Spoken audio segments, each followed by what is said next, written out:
Conservative party ਦੇ federal leader peer ਪਲੀਵਰ ਨੇ ਵੱਲੋਂ ਦੇਸ਼ ਦੇ ਵੱਖ-ਵੱਖ ਐਥਨਿਕ ਮੀਡੀਆ ਨਾਲ ਜੁੜੇ ਲੋਕਾਂ ਨਾਲ ਮੁਲਾਕਾਤ ਕੀਤੀ ਜਾ ਰਹੀ ਹੈ। ਉਹਨਾਂ ਵੱਲੋਂ ਮੀਡੀਆ ਕਰਮੀਆਂ ਦੇ ਸਵਾਲਾਂ ਦੇ ਜਵਾਬ ਦਿੱਤੇ ਜਾ ਰਹੇ ਹਨ ਅਤੇ ਉਹ ਉਹਨਾਂ ਨਾਲ ਆਪਣੀ ਗੱਲਬਾਤ ਵੀ ਰੱਖ ਰਹੇ ਹਨ।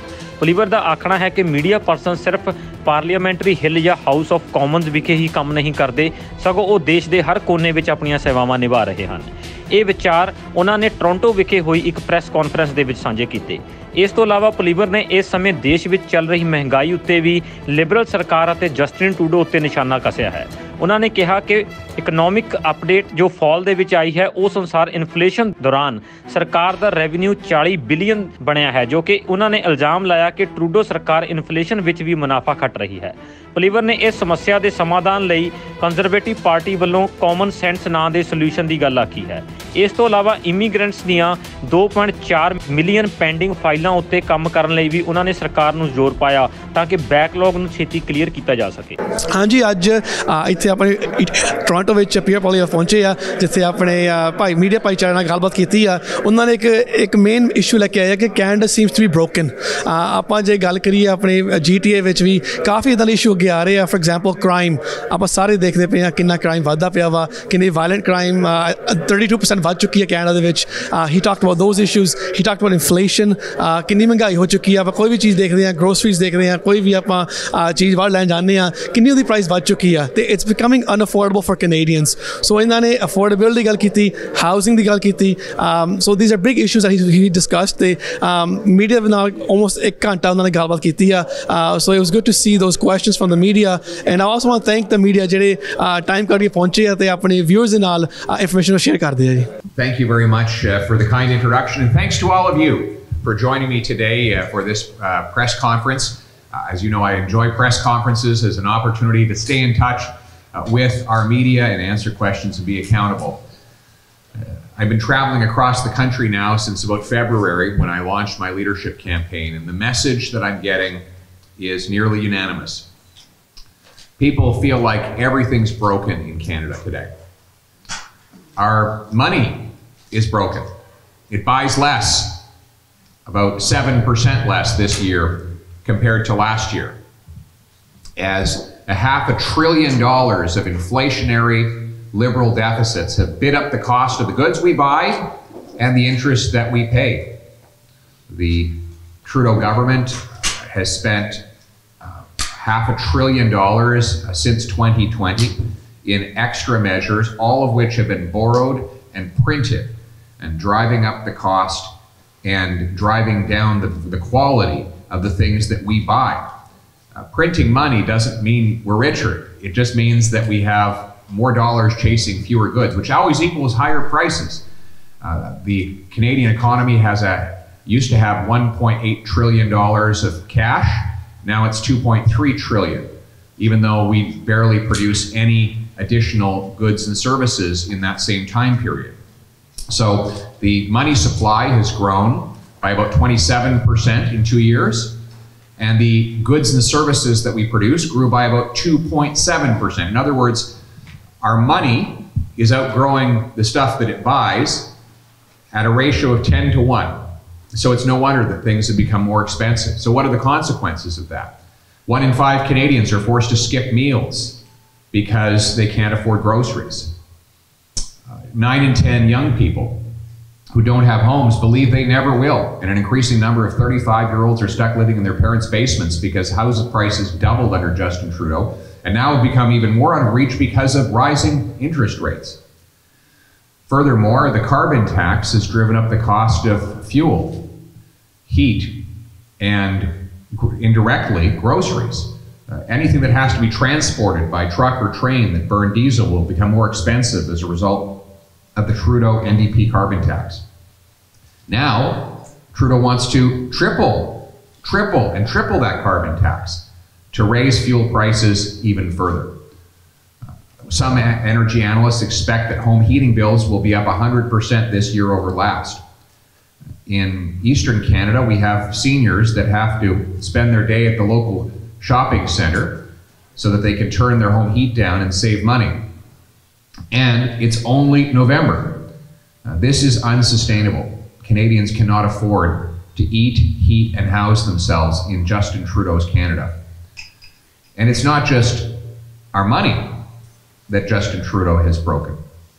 It's also the immigration system. We have over 2 million people in a backlog waiting for their immigration applications to be processed. We have 1 million job vacancies, many of which could be filled by newcomers, but the skilled immigrants we need are stuck on waiting lists to get here so that they can fill those jobs. When I was in Vancouver, I went to a Punjabi restaurant that was built, decorated, adorned, furnished, and completed 4 years ago, but still has not opened. Why? Because they can't get a Punjabi cook. Now there's a Punjabi cook in India that wants to come and work here, but he's waiting. And while he waits, there are waitresses from Canada, receptionists, janitorial workers, and food suppliers that could be also working at that restaurant serving Canadian customers, but they're all waiting for the cook. And the cook is waiting for Justin Trudeau and his incompetent immigration system to get out of the way. This is the gatekeeper economy that I keep talking about. And then those immigrants that have come here are stuck waiting to get their skills recognized. Here we are with a massive shortage of doctors and nurses, and yet we have thousands of internationally trained medical graduates that could be filling those positions, but they cannot get a license to practice. Now, I know that licensing is provincial. However, the federal government could and should partner with the provinces to fix the problem. And my proposal is very simple. Let's get a nationwide deal by all the provinces to give immigrants an answer within 60 days on their applications to work in their field. That application should be judged based on their tested abilities, not where they come from. The federal government should back up 30,000 small study loans so that internationally trained professionals can take time off work in order to skill up to the Canadian standard, pass the test and get to work, and then pay the loan back. I also believe that we should have modules for every single regulated profession so that future immigrants can begin preparing to get licensed in their field before they even arrive to Canada. And that will be my goal when I become Prime Minister. And there's something else that's broken, our laws. In fact, they're broken 32% more often when it comes to violent crime. Violent crime is up 1/3 under Justin Trudeau. We see this in the massive wave of carjackings, burglaries, violent assaults, stranger attacks. And we know the cause of the problem. Well, the first cause is that it's a very small number of criminals who are doing a very large amount of crime. It's not that all of a sudden Canada's overrun with a large number of criminals. Not at all. In fact, it's a small number who repeatedly offend. The British Columbia Union of Mayors recently wrote a letter to highlight this problem. And in Vancouver, for example, 40 offenders were responsible for 6,000 negative interactions with police. So think about that. The same 40 people were either arrested or had to be stopped by police 6,000 times. That means about 150 times per year per person. So it's not that there are all of a sudden lots of criminals. It's that the small number of reoffenders keep doing the crimes over and over again and being released immediately to go and reoffend again. So the answer is that where someone has built up a rap sheet of 50, 60, 70 violent offenses, they should be kept behind bars, and there should be stricter conditions on their release on bail after they're charged, even before they are convicted. That would allow us to take those same 40 out of circulation in the streets and reduce crime dramatically in Vancouver, just to use that example. But it's true everywhere across the country. We also need to tackle gun crime. The way to do that is to reinforce our borders. The Toronto police say that 82% of violent gun crime is done with weapons illegally imported to Canada without having been registered or even recognized by the government. So it's illegal guns that are causing the problem, not Grandpa Joe's hunting rifle. But Trudeau wants to spend billions of dollars buying back hunting rifles from farmers and duck hunters instead of sealing the border to keep the smuggled guns out that are causing the crime in the first place. I put that money into border security to keep American guns, illegal American guns, out of Canada in the first place. And then we see the rise in drug offenses, and drug overdoses. In a lot of ways, our people are broken. We've had 30,000 drug overdose deaths in Canada since Justin Trudeau took office. It's an incredible number. In British Columbia, the number of drug overdoses has tripled. And we see tent cities across the country forming. We know what the solution is. We need to provide people with treatment and recovery.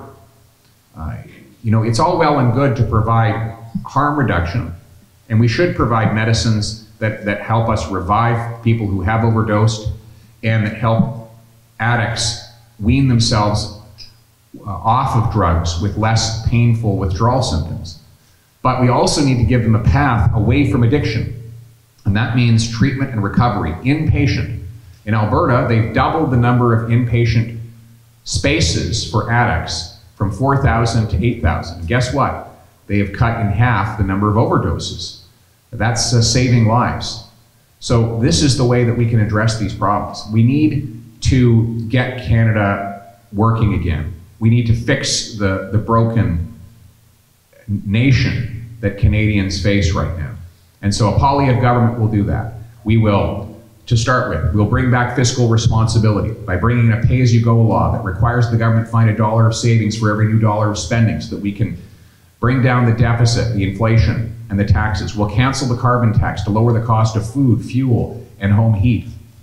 We will reform the tax system to reward work again and cut red tape so small businesses can hire more people and serve more customers. We will remove interprovincial trade barriers to lower the cost and increase the benefit of our commerce across the country. And we will bring back sound money so we don't print money to pay our bills again anymore in this country. We need to get inflation back under control. We will also incentivize the provinces and municipalities to speed up building permits so we can build more houses and lower the cost of homes for our young people. We need millions of new homes for immigrants, working class, and youth, but only through building more can we do it. We've got to speed up building permits. I will link the number of federal infrastructure dollars available to a city to the number of houses that it allows to get built. That way we'll get more houses and more affordable cost of living for our people. I'll incentivize our provinces to speed up recognition of foreign credentials. We'll work to bring down the backlog in immigration so we can bring more skilled immigrants here faster. And we will tackle crime for real with laws that target the most violent reoffenders, get them off the street, provide rehabilitation to young people so that they don't fall permanently into a life of crime, and provide recovery and treatment for addicts so that they can overcome their addictions. That's how we're going to make this a safe country again. We're going to put people back in charge of their lives and restore Canada as the freest nation on earth. Thank you very much, and I look forward to your questions. The question is the leader and the next Prime Minister. The new estimate from our economists in Canada, how much expected to lose due to the high rising of interest rate and the inflation? $3,500 a person. That is the calculation. The question was, how much are we expected to lose as a result of rising inflation and interest rates? The Governor of the Bank of Canada testified last week it will cost $3,500 per year per Canadian. A lot of money. So I don't know about you, but I don't know a lot of people who have an extra $3,500 kicking around. And that's why we... more than that. What's that? For me, is more than that. Well, you're a lucky man. You have been, the fortune gods have smiled upon you. Thank you. But anyway, I'm glad that you have more than $3,500. Most folks don't. And a lot of people are struggling right now. They're considering drastic actions like selling their homes so that they can pay their bills. That can't go on. We need the cost of government has been driving up the cost of living. It's time to make a government affordable so that life is affordable for Canadians. Thank you. 10 days ago, that Beijing funneled funds to 11 federal candidates in the 2019 election is very concerning. That is why we have asked the Prime Minister to produce all the information and share it with the public. The report was that he had been briefed on this back in January of this year. So we're talking 9 months ago. He has not been forthcoming about the truth. And I think he should give us all the information. We have called for a parliamentary investigation to get to the bottom of this and to unearth all the facts. Canadian democracy should be for Canadians and Canadians only. No foreign government should have any role in choosing our members of parliament or our governments. And Conservatives will study the matter at committee and come forward with legal changes that will protect our democracy and leave it in Canadian hands. I obviously graciously thank Canadians for the new mandate they will have given me, God willing. And then after that, I think what we need to do is take action against inflation. That's got to be job number one. Bring down the cost of living, because otherwise we're going to face mass bankruptcies across this country. That means controlling spending, getting rid of the carbon tax, and removing the government gatekeepers so that we can, instead of creating more cash, create more of what cash buys, grow more food, build more houses, and build more homes. That has got to be the top job, and that'll be what I'll get down to business doing within minutes of becoming Prime Minister. We also need to speed up the approval for emissions-free electricity so that we can green our grid. That means more nuclear, more hydro, and in some cases more wind and solar, but we need to speed up the permitting.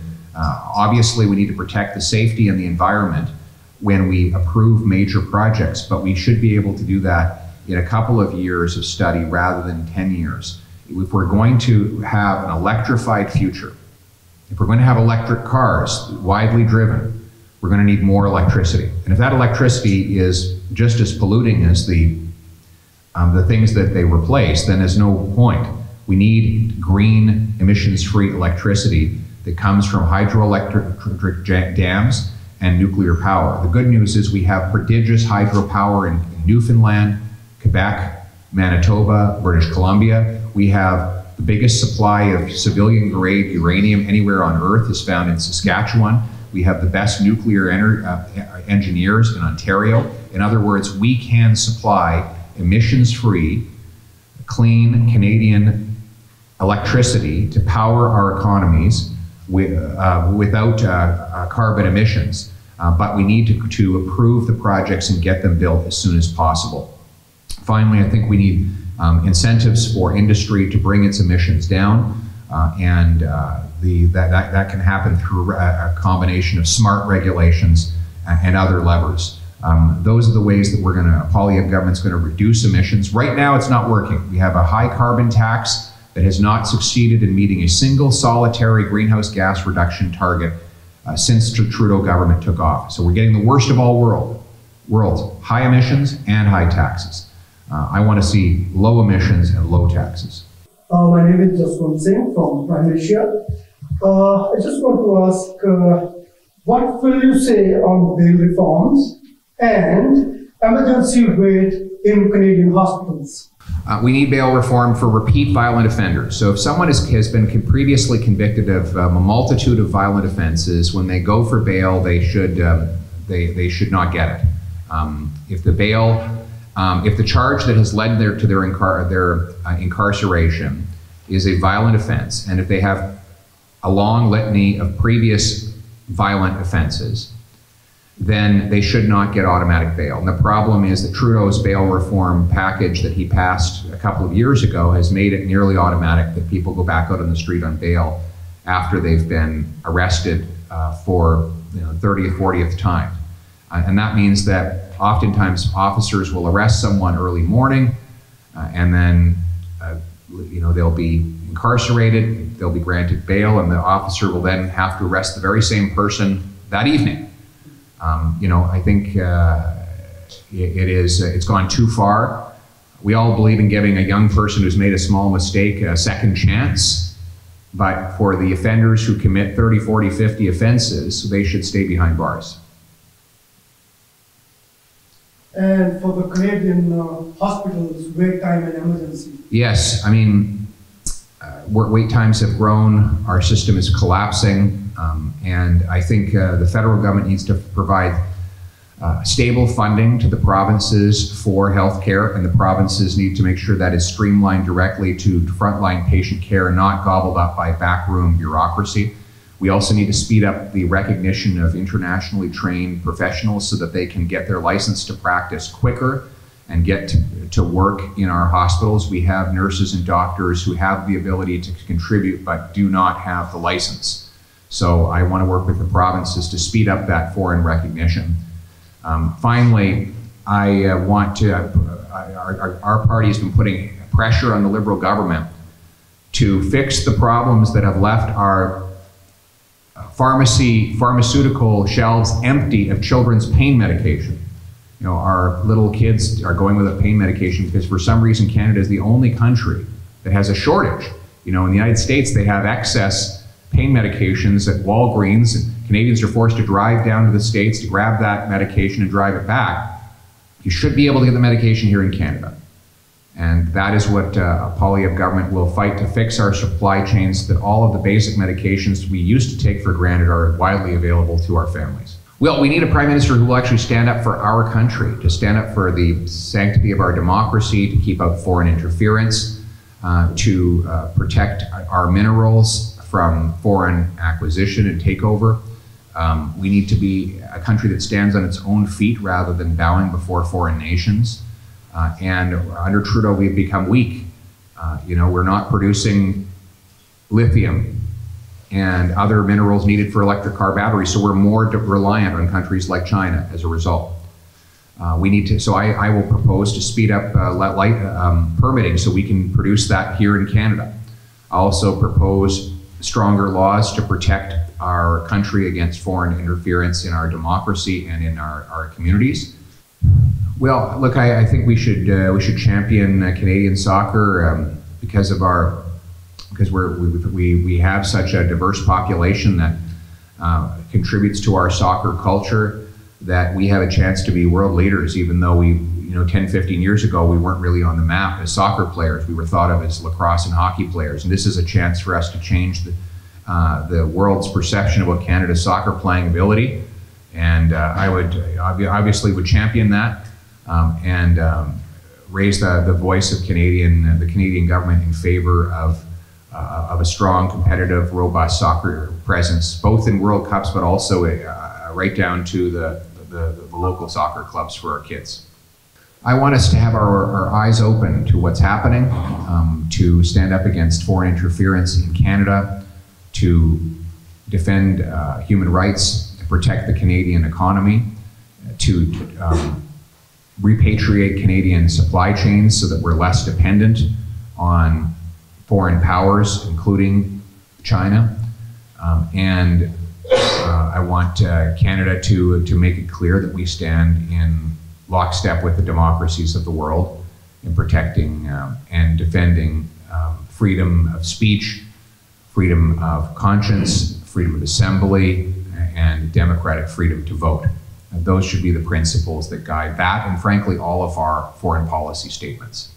Look, I would welcome that. I don't know exactly all of the details on it, but we need to make it easier for newcomers to get work permits and come to Canada. We have 1 million vacant jobs in our economy. Those need to be filled with Canadians first, but where there are Canadians not available, and that is increasingly the case, we need to bring in more skilled immigrants who have the ability to do those jobs, and that includes from Hong Kong.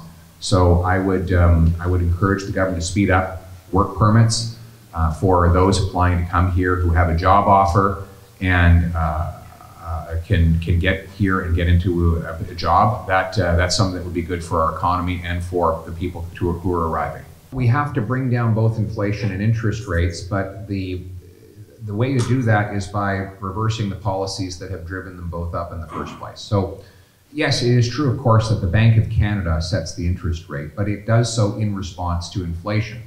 Right now, interest rates are high, but inflation is almost twice as high. You've got 3.75% Bank of Canada policy rate and nearly 7% inflation. In other words, inflation is twice as high as interest rates. So what's the solution? Well, last week we found out the Bank of Canada governor said that Liberal deficits are driving up inflation. It's obvious. When government is printing money and competing with customers for scarce goods, then that drives up prices. Let's say you have 10 loaves of bread in the economy and $10. Well, it's $1 for each loaf of bread. Well, all of a sudden you have $20, but you still have 10 loaves of bread. Well, now it's $2 for each loaf of bread. It's very simple.